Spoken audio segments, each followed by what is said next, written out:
सभी साथियों को जय भीम, नमो बुद्धाय।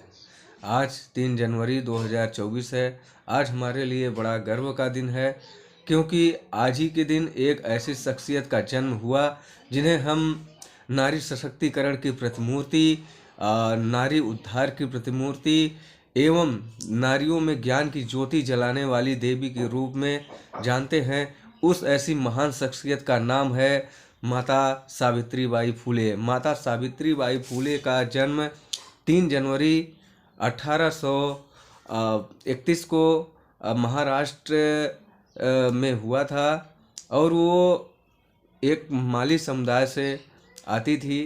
उन्होंने उनके पति का नाम महात्मा ज्योतिबा राव फुले था। ये ऐसी महिला थी जिन्होंने भारत में पहली बालिका विद्यालय खोला, जिसमें पिछड़ी दलित जातियों की महिलाओं के पढ़ने की व्यवस्था की।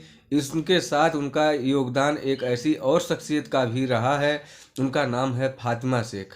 साथ में हम उन्हें भी नमन करते हैं और सावित्रीबाई फुले को नमन करते हुए आज हम उन्हें याद कर रहे हैं कि उन्होंने महिलाओं में एक ऐसी अलग जगाई जिससे कि समाज में महिलाओं का स्थान प्राप्त हो सके। पहली बार उन्होंने 1848 में बालिका विद्यालय खोला, जिसमें दलित और पिछड़ी जाति एवं अन्य कुछ वर्ग की जो महिलाएं थी वो पहली बार स्कूल पहुंची और उन्होंने शिक्षा लेने का काम किया, क्योंकि इसके विपरीत परिस्थितियों में उन्हें सामना भी करना पड़ा, क्योंकि कुछ सामंतवादी, मनुवादी और पाखंडी ऐसे लोग थे जो कि ये उनकी विचारधारा था कि अगर महिलाएं अगर पढ़ लिख लेंगी, वो पुरुषों से आगे अगर जाएंगी तो उनके जो है कि सर जो है नीचे हो जाएगा, उन्हें जो है कि किसी तरह से अपमानित होना पड़ेगा। ऐसे कुविचार धारा वाले लोगों को जो है उन्होंने ठोकर मारते हुए एक बालिका विद्यालय खोला,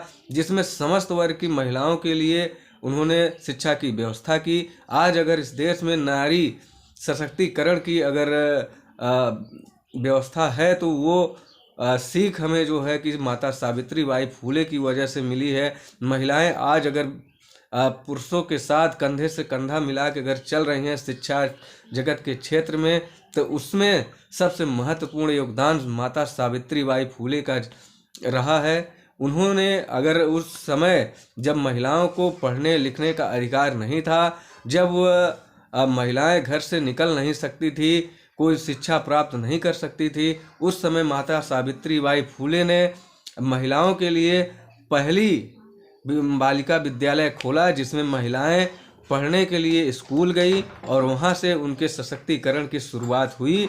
आज पूरे भारत में महिलाएं पुरुषों के साथ कंधे से कंधा मिला के चल रही हैं और इसका श्रेय जो है कि माता सावित्रीबाई फुले को जाता है और साथ ही साथ उनकी सहयोगी फातिमा शेख को भी जाता है। हम इन दो महिलाओं को नमन करते हुए उनको श्रद्धांजलि अर्पित करते हैं और साथ में जो है कि उन्होंने जिस संघर्ष को झेला उसकी भी हम चर्चा करेंगे, क्योंकि किसी भी समाज को मोड़ने के लिए, एक विपरीत दिशा देने के लिए जो है बहुत संघर्ष करना पड़ता है। आज हम उन संघर्षों, उस ज्योतिबा राव फुले और फातिमा शेख के संघर्षों की चर्चा करेंगे।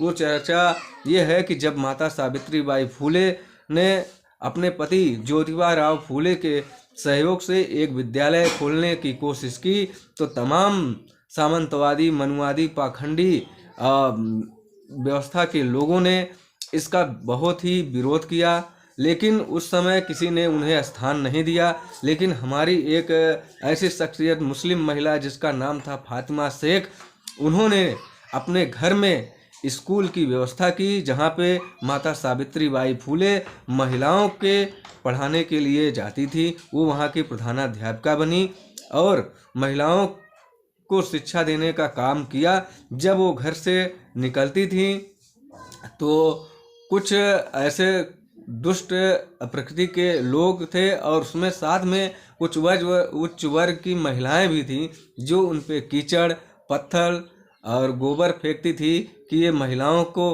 पढ़ाने जा रही है। ये अच्छा काम नहीं कर रही हैं, इसलिए उनके साथ अभद्र व्यवहार भी किया जाता था, ताने भी मारा जाता था। लेकिन इन सब को नकारते हुए, इन सब को इग्नोर करके वो आगे बढ़ी और महिलाओं के लिए 1848 में प्रथम बालिका विद्यालय खोल के इस भारत का इतिहास में एक ऐसा नाम जोड़ा जिसमें वो प्रथम शिक्षिका के रूप में जानी जाती हैं। आज भले ही कोई कुछ भी माने, लेकिन हमारे लिए जो है कि सावित्री बाई फूले ही ये ज्ञान की देवी हैं। हम उन्हें नमन करते हैं और उन्हें धन्यवाद देंगे कि उन्होंने महिलाओं के लिए ज्ञान की ज्योति जलाई और उनके महिलाओं के जीवन में एक ऐसा उजाला लाया जिससे आज महिलाएं पूरे भारत ही नहीं विश्व में अपना नाम जो है कि ऊंचा कर रही हैं, देश का नाम ऊंचा कर रही हैं। इसमें मैं किसी भी महिला का नाम नहीं लूँगा, आप लोग स्वयं जानते होंगे तमाम ऐसे हमारे महिलाएं हैं जो इस देश का गौरव को गौरवान्वित कर रही हैं, तमाम तरह के गोल्ड मेडल वगैरह ला रहे हैं। तो आज वो सावित्री बाई फूले और संविधान की वजह से हैं।